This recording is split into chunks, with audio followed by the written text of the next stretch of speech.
Bueno, bienvenidas a todas, todos y todes a esta clase en la que vamos a hablar sobre el socialismo científico, que también es conocido como materialismo dialéctico, materialismo histórico o como marxismo, ¿sí?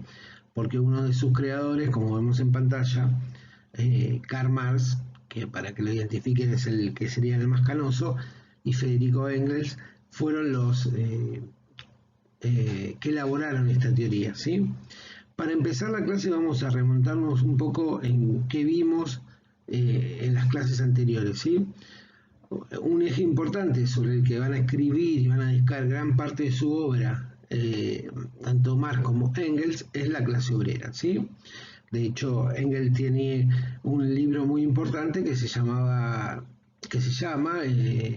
La situación de la clase obrera en Inglaterra, ¿no? Donde describe eh, la miseria en la que vivía el proletariado en la Inglaterra industrial, ¿sí? Bueno, entonces vamos a ver qué vimos hasta el momento, ¿sí? Vimos que los antecedentes del movimiento obrero lo podíamos enmarcar en el movimiento ludista, que como vimos en la clase anterior, eran los que destruían las máquinas, pensando que, o acusando a este progreso, a este desarrollo tecnológico de su explotación y de su miseria. Después vimos el cartismo, que eran un movimiento que recibe ese nombre porque escribían cartas y petitorios esperando que las autoridades inglesas atiendan su reclamo, y como vimos en un estado que está gobernado por la monarquía y por la burguesía, bueno, las demandas de los trabajadores no iban a tener eh, mucha aceptación. Y por último vimos los socialistas utópicos, ¿sí? El socialismo utópico tiene uno de sus representantes, Owen, Saint-Simon y Fourier, que el nombre socialismo utópico se lo puso precisamente Engels, ¿sí? ¿Por qué? Porque si bien ellos eran socialistas, perdón, y al contrario de los movimientos anteriores, ya plantean la posibilidad de una sociedad distinta al capitalismo, según Engels lo que ellos planteaban era utópico porque era irrealizable. ¿Qué era lo que acusaban los utópicos al capitalismo? ¿De qué acusaban? Primero, de que la competencia creaba mayor desigualdad social, y a su vez alimentaba un individualismo del que ellos no compartían. Por lo tanto, la propuesta de los utópicos es la creación de cooperativas, basarse en el trabajo solidario, y de esa manera poder eliminar la explotación a la que el capitalismo sometía a los trabajadores. Bueno, de una u otra manera estos movimientos ¿sí? También influyen, por decirlo de alguna manera, en la teoría de Marx y Engels, sobre todo en lo que tiene que ver con el movimiento obrero. Van a tomar muchas cosas, pero muchas cosas van a criticar, como veremos adelante, ¿sí? Bien, ahora vamos a tomar, o para empezar a explicar qué es el materialismo histórico, vamos a empezar dialéctico, a ver cuáles son los antecedentes filosóficos del marxismo, ¿no? Que en parte vienen de la teoría de un filósofo muy importante del siglo XVIII-XIX, ¿sí? Que se llama Hegel, ¿sí? Hegel, un filósofo alemán muy destacado, plantea una visión dialéctica de la vida, ¿sí? ¿Qué significa la dialéctica? La dialéctica cuenta de estas tres partes que estamos viendo, por decirlo de alguna manera, pero todas dentro del mismo proceso, ¿sí? Una tesis, que es algo inicial, una antitesis, que sería lo que, ¿sí?, entra en contradicción con la tesis, por eso es la antitesis, lo que está, no es lo mismo, digamos, sino que es la negación, y una síntesis, que es la resolución de ese conflicto que se dio entre la tesis y la antítesis. Esto parece muy difícil, pero bueno, vamos a tratar de buscar algunos ejemplos para que se pueda entender, ¿sí? Un ejemplo puede ser que si yo tengo una mujer, que es la tesis, la antítesis de la mujer es el hombre, ¿sí? Y si, digamos, el hombre y la mujer tienen relaciones sexuales, la síntesis va a ser un nuevo ser, ¿sí? Un bebé, ¿sí? Que va a ser fruto de esa relación. Otro ejemplo que podemos tener es el de una pila, ¿no? Si uno tiene una pila, de un lado tiene un polo positivo, que podríamos decirle la tesis, y un polo negativo, que sería la antítesis. Entre esa contradicción, ¿sí? Surge una síntesis que puede ser que la pila dé una energía, ¿sí? Ahora, si yo tengo los dos polos positivos, los dos polos negativos, o dos mujeres y dos varones, no voy a llegar a una síntesis, porque en el proceso dialéctico la contradicción, ¿sí? Es fundamental, ¿sí? Todo tiene que estar en un mismo proceso y en contacto, ¿sí? Es decir, vamos a poner otro ejemplo. Si yo tengo una pintura blanca en un tacho y una pintura gris en otro tacho, ¿sí?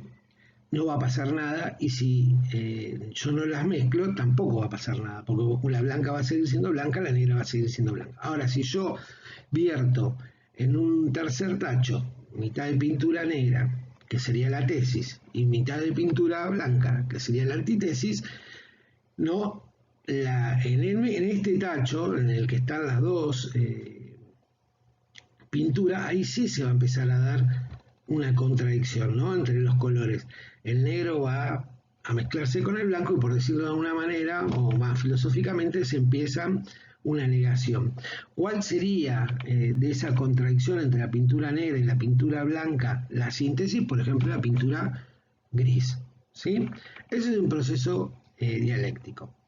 Ahora, lo que dice Hegel, Hegel era idealista. ¿Qué significa idealista? Que para Hegel eh, primero está la idea y después está el ser. La idea sería lo que uno puede pensar en abstracto, ¿sí?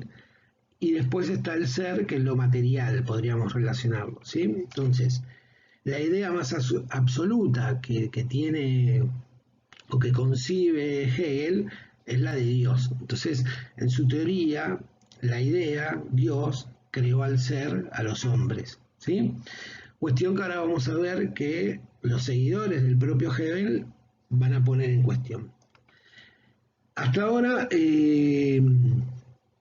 tenemos, bueno, esto que decíamos de que Hegel es un idealista. Otra cuestión que también Marx va a criticar de Hegel es que Hegel cree que la sociedad moderna en la que se vive, la formación de los, en el siglo XIX, la formación de los estados nacionales, sería como la síntesis final de esta dialéctica, ¿no? Porque en esta dialéctica, cada proceso que vimos de tesis, antítesis y síntesis, esa síntesis sirve para un nuevo proceso, es decir, esa síntesis se va a convertir en una futura tesis que tendrá su antítesis y dará cuenta de otro proceso. Es decir, si yo tengo una mujer en la tesis, el hombre en la antítesis, y tiene un hijo que sería la síntesis, ese hijo puede ser la tesis para que se relacione con una antítesis y tener un nuevo hijo, ¿sí?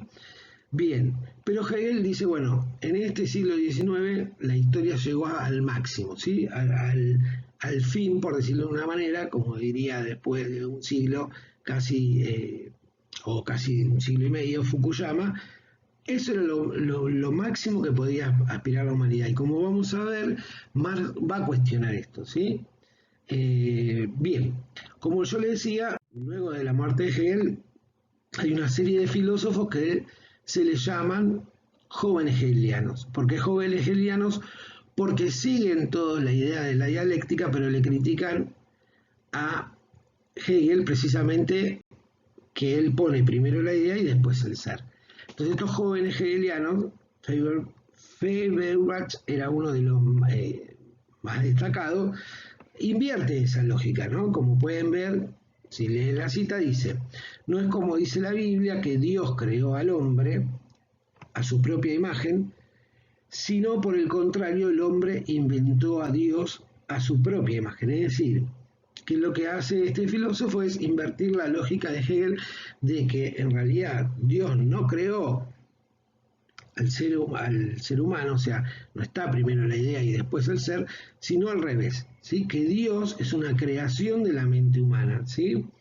Entonces el ser, ¿no? La materia, está primero que esa idea de Dios.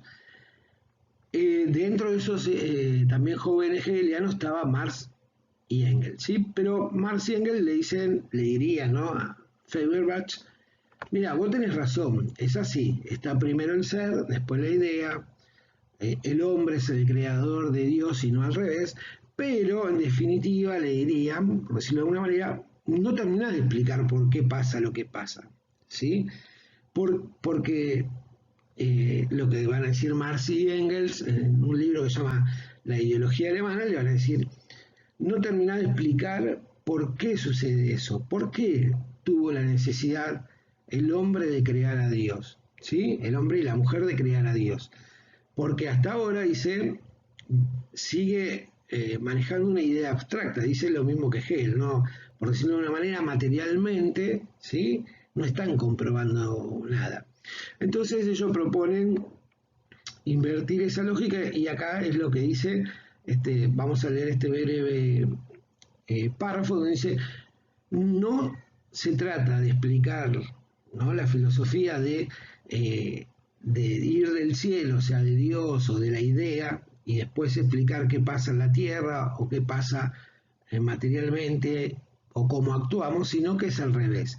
Para ellos dicen no del cielo a la tierra, sino de la tierra al cielo. Para Marx y Engels, para explicar por qué los hombres y las mujeres tuvieron la necesidad de crear un ser superior que existe en su mente, tenemos que ver cómo viven, ¿sí? Tenemos que ver cómo se ha desarrollado la historia a lo largo de los siglos y cuáles son las condiciones.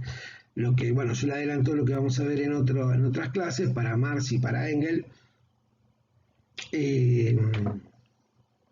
La vida de los obreros, la vida de los seres humanos bajo el capitalismo, dice, es tan miserable, es tan alienante que deben procurarse pensar en una solución, ¿no? Por ejemplo, si mi vida en la tierra fue muy penosa, bueno, la idea de que si yo me muero voy al paraíso, me daba la idea de que en algún momento voy a estar bien, ¿se entiende o no? Por decirlo de alguna manera, te da una esperanza que en realidad tu vida material en la tierra no la estás viviendo. Sigamos. Después,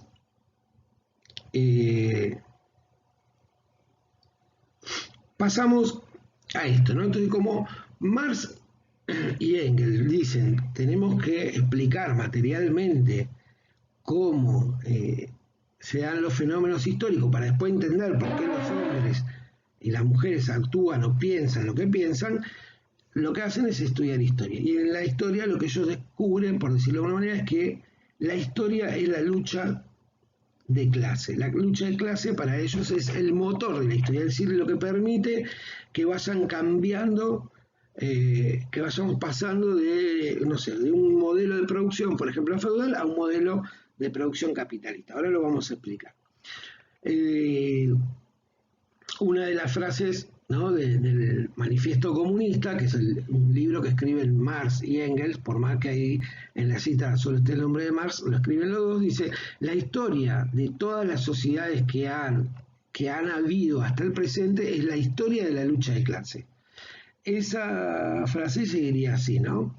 En la antigüedad, patricios contra plebeyos, esclavos contra amos; en la Edad Media, siervos contra señores feudales, campesinos libres contra vasallos, etc. Dice, y en el capitalismo, esa lucha de clases se da entre dos clases sociales, que es la burguesía y el proletariado, ¿sí? Eso no quiere decir que no haya otras clases, por ejemplo el campesinado, lo que quiere decir que la burguesía y el proletariado luchan bajo el capitalismo es que esas son las dos clases principales, por decirlo de alguna manera, ¿sí? Las que pueden o las que lideran a otras clases, ¿sí? Bien, vamos a explicarlo en términos históricos y con algunos acontecimientos que hemos visto en años anteriores. Bajo la sociedad feudal, ¿no? Si yo tengo la pirámide social, arriba estaba el rey, después venía el noble, el clero, ¿sí? Y dentro de los no privilegiados, en la parte de verde, estarían los burgueses, los siervos, los campesinos, ¿sí? Todas las clases que no eran privilegiados. Entonces, en la burguesía precisamente es una sociedad, perdón, no es una sociedad, es un sujeto social, ¿sí? Es un actor social que surge de la misma sociedad feudal, ¿sí? Es decir, antes del feudalismo no había burguesía. Entonces, esa burguesía se va a ir desarrollando, ¿sí? Y cuando tenga mucho poder, va, por ejemplo, a liderar la Revolución Francesa. ¿Qué es la Revolución Francesa? No es más que esto que decíamos, la lucha de clase. Es la burguesía tratando de pasar de las capas más bajas hacia las capas más altas. Para entrar a la capa más alta tiene que derrotar a quienes están ocupando esa parte elevada de la pirámide. Tiene que derrotar al rey, tiene que derrotar a los nobles y tiene que por lo menos neutralizar a la iglesia, ¿sí? Eso se lleva adelante, por ejemplo, en la Revolución Francesa. Y si nosotros volvemos al principio, vamos a ver que otra vez se da esta lógica dialéctica. Si en la sociedad feudal la tesis es, por decirlo de alguna manera, lo sería el señor feudal, la antítesis, la negación de ese señor feudal o el que contradice a esa sociedad feudal es la burguesía. Y la síntesis, la lucha, que lleva adelante la burguesía y que finalmente triunfa, da lugar a una nueva síntesis. Esa nueva síntesis, podríamos decir, es el sistema capitalista, ¿sí? Y dentro de esa nueva síntesis se van a dar nuevos fenómenos, porque ya no estamos en la sociedad feudal, estamos en la sociedad capitalista. Dentro de la sociedad capitalista, que sería esa síntesis que vimos antes, la burguesía ya no ocupa el lugar de los no privilegiados, sino que ocupa el lugar privilegiado, ¿sí? Y lo que Marx nota es que, y Engels, es que hay un nuevo sujeto en esta sociedad capitalista que antes no existía, ¿sí? Y que es el proletariado industrial. Los obreros son o han surgido, como hemos visto también en otras clases, de los campesinos que han sido expropiados, que han sido expulsados, ¿sí?